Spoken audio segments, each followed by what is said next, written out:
Time to check in with Tyler Orton from Business in Vancouver. Good morning, Tyler. Good morning, Sophie. Looking at Vancouver's economic growth, looking okay.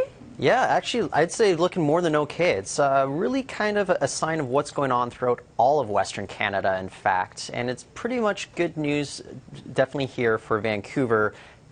Maybe not so much Victoria, but I'll get into those numbers in just a bit. I want to first point out how well Vancouver is doing in terms of its real gross domestic product.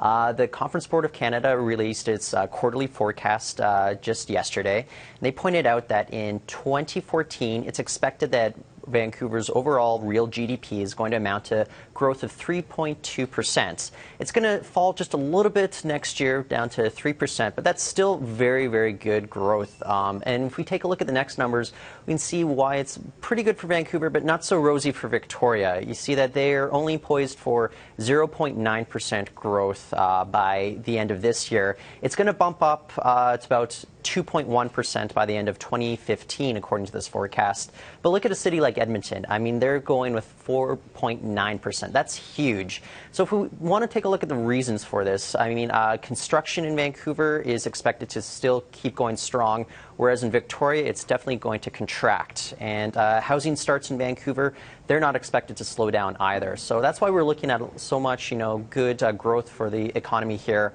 If you look at Central Canada, I mean, they're going to have more difficulty with housing starts, for instance. Although the lower Canadian dollar, it's definitely going to help them with their manufacturing base, which is much more present in Central Canada than, say, out here on the West Coast. All right, thanks for that, Tyler Orton from Business in Vancouver. More business news online at BIV.com. We'll talk to you in a bit, Tyler.